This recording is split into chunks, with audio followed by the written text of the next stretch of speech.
On the 21st of September, the Addicks were at Vicarage Road, playing away to Steve Perryman's Watford. 2 minutes into the game, Watford went a goal up when a free kick from Gary Porter was headed by Steve Butler into the back of the Charlton net. Charlton seemed unable to find their recent form, any shots on goal finding David James in top form.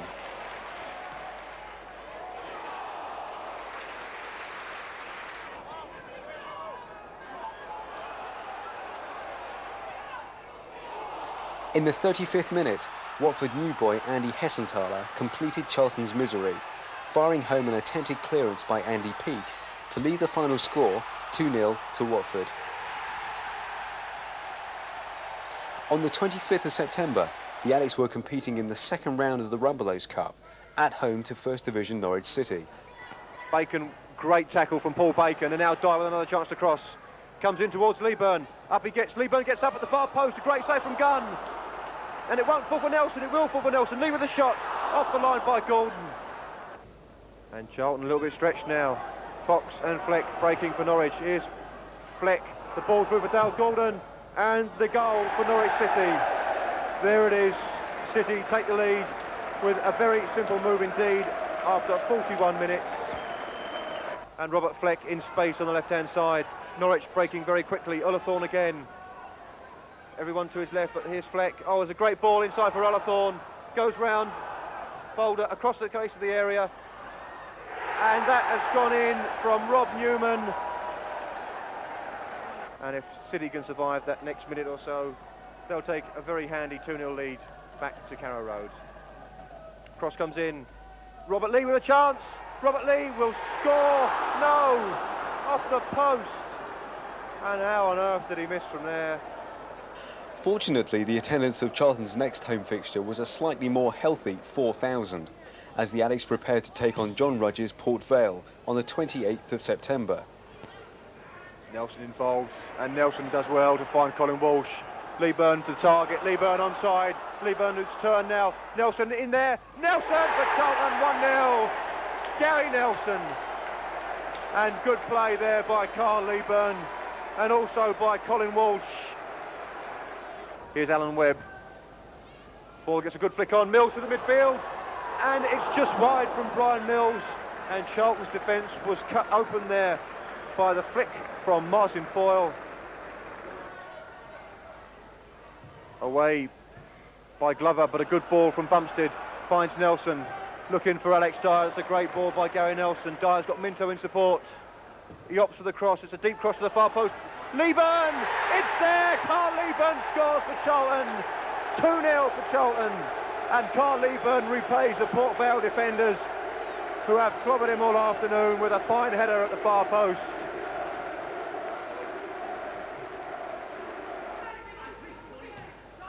There's a man on Alex Dyer, but he turns well away from Van der Laan. Now Alex Dyer on a bit of a run, there's a gap opening up for Alex Dyer, square for Bumstead, the drive, well held by the goalkeeper. The full-time score, Charlton Athletic 2, Port Vale 0.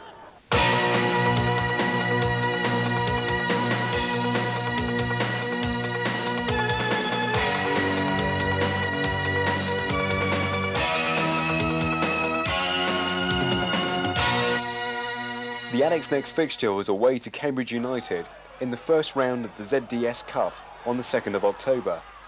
John Taylor gave Cambridge the lead just 3 minutes into the match, and it was left to Paul Gorman, standing in for Leeburn, to grab the equaliser just before half-time. Despite extra time being played, the scoreline remained deadlocked at a goal apiece, the match being decided on penalties. Charlton's Gary Nelson and Darren Pitcher both managed to score from the spot, but both Kim Grant and Steve Gatting failed to make their shots count. 3 days later, the Addicks stormed back to challenge Leicester City's untarnished home league record.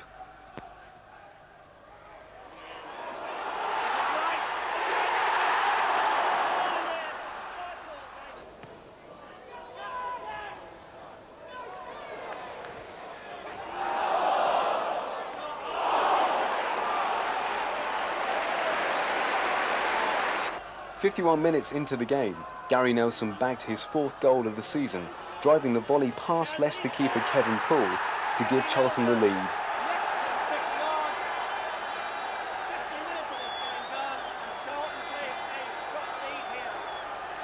30 minutes after the first goal, the Addicts lead jumped to 2-0 when Leicester's hapless number 6, Tony James, headed an Alex Dyer shot into his own net.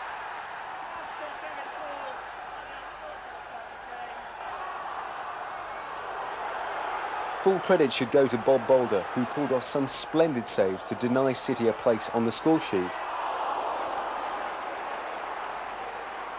On the 9th of October, Charlton faced the return leg of the second round of the Rumbelows Cup against Norwich City. From early on, the game failed to go Charlton's way, with Robert Fleck scoring for City 9 minutes into the match.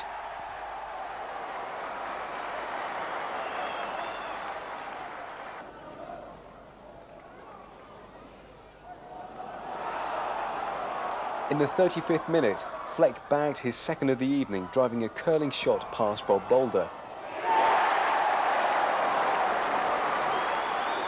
The game was put beyond Charlton's reach in the 69th minute, when City's Darren Beckford found the back of the net to earn himself a place on the scoresheet. The final whistle saw Norwich sailing through to the third round of the Cup with an aggregate score of 5-0. Back with the Barclays League, things were going more Charlton's way as the squad played host to Bristol Rovers on the 12th of October. Nelson, good touch by Gary Nelson, and Charlton have got a good situation coming here. Now Leeburn through for Charlton. Can Leeburn get in there for Charlton? Leeburn with a chance. Oh, into the side netting. And quite a few people in the west stand here at Upton Park thought that Leeburn had opened the scoring. But now Rovers have a man spare on the far side, and it's Steve Cross. Rather, it's Pounder. It's Cross in support. Pounder cuts inside Darren Pitcher, room for the shot. Took a deflection, and Miku missing an open goal from what could only have been about 6 or 7 yards. And now Justin Skinner trying to find possibly Browning. The ball out to Tony Pounder on the left-hand side. Pounder taking on Darren Pitcher. Can he get to the byline? The chance now for Browning. The shot comes in. Great save by Boulder. Great save again by Boulder. And a fine save by Boulder. Unbelievable goalkeeping. Point-blank saves on 3 occasions by Bob Boulder. Nelson hooks it on towards Leeburn. Now Leeburn with a chance for Charlton. Carl Leeburn. Great save by Parkin. But here's Robert Lee now on the right-hand side. If he can get it under control, there's a chance for the cross. The cross comes in. There's Leeburn. It's there. Carl Leeburn scores again for Charlton. And Charlton lead 1-0 here at Upton Park. And a fine centre-forwards goal at the far post from Carl Leeburn. This will fall for Robert Lee, and again Charlton have a chance to break. Carl Leeburn away on the right-hand side. Alex Dyer through the middle. Alex Dyer with a chance for Charlton. One-on-one Alex Dyer. He can wrap it up here. He goes round the goalkeeper, but Alex Dyer wastes that chance for Charlton. The win over Rovers saw the Addicts rise to 5th place in the second division title race. It was beginning to look as if Curbs and Gritt might confound the sceptics and lead their minute squad to glory and a place in the Premier League. Charlton's promotion campaign received another boost on the 19th of October, with a home fixture against Barry Lloyd's Brighton. Here's Robinson. Pete gets the tackle in with Briley. And now Robert Lee with a chance to bring the ball down through for Nelson. Nelson with a chance. Nelson scores for Charlton after less than a minute, 53 seconds on the clock. And it's Gary Nelson with a goal against his old club. And what a start for Charlton this afternoon. And Gary Nelson absolutely delighted. Touch off for Walsh. And now Charlton breaking. Nelson on the left-hand side. Walsh with a shot. Oh, I say, Colin Walsh carried the ball 50 yards and hit an absolute screamer with his left foot into that top corner. And Charlton lead 2-0 on exactly 21 minutes. And that, I suspect, is the best goal of the season for Charlton so far. Another huge throw from Leeburn. Webster gets up again, the flick on. Nelson! Oh, very close from Nelson. Just over the bar. Gary Nelson turning very sharply in the penalty area. Walsh takes over, and Walsh has got the legs of Bissett. Now who's going to get in there for Walsh? Knee, it's there. No, referee John Martin has spotted an infringement. Possibly handball against Robert Lee. Darren Pitcher with a throw in for Charlton. Again, Leeburn the target. The flick on for Lee. Now what can Robert Lee do with this? Closing on a goal. Oh, Gary Nelson through his legs. Across the face of the goal by Walsh. And out for a corner. A most remarkable sequence of events. Nelson with a layoff to Lee. Forward again. Nelson with the chase with Beanie. And is that going to go in? Oh dear, very close indeed, but Chapman got there to hook it off the line. And Gary Nelson almost notching his second of the afternoon. On October the 23rd, the Charlton squad were in action at the Manor Ground for the away fixture against Oxford United. 6 minutes into the second half, the deadlock was broken when a chip from Darren Pitcher sailed over the head of Oxford keeper Ken Vasey to give the Addicts the lead. 6 minutes after the first goal, Oxford grabbed the equaliser when Jimmy McGilton capitalised on a rebound from Bob Boulder to drive the ball into the back of the Charlton net.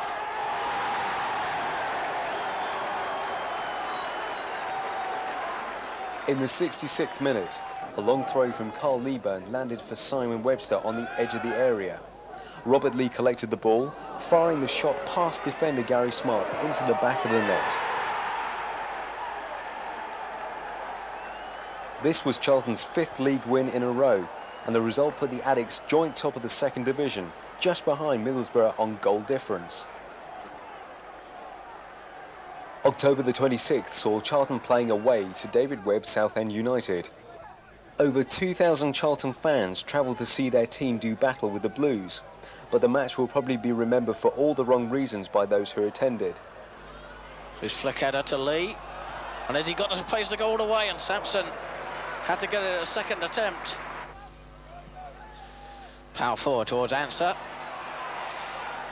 As he beat Gannon, and is that a penalty? Indeed it is.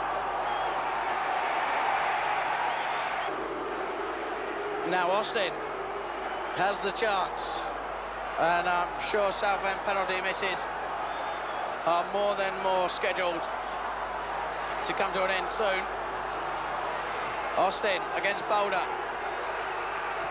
Put it in, and Southend have scored a penalty for the first time since February last year in a Leyland death match against Torquay United. Charlton obviously unhappy about the penalty decision, it must be said.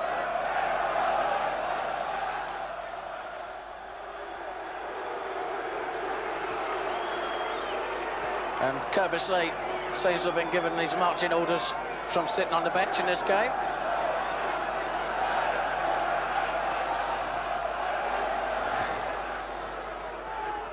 Answer on the sideline. Benjamin was in there as well. Now Benjamin, oh, he's taken down, and Gannon is going to get a red card.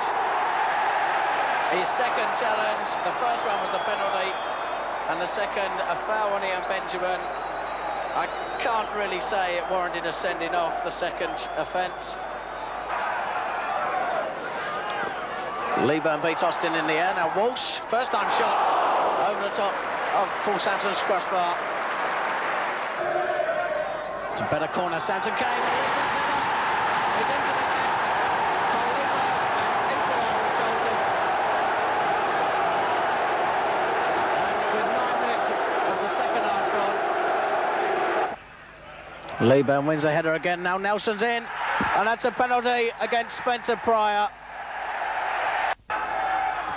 But Sampson's made the save, and Walsh crosses it in, and Sampson has saved the penalty from Darren Pitcher. Leeburn to Lee, taking on Austin. Austin makes, and another penalty. Austin's challenge on Lee, and a second penalty to Charlton. 30 minutes of the half gone. Walsh against Sampson, and Austin is on post. Walsh has hit a post. Oh, what incredible drama here.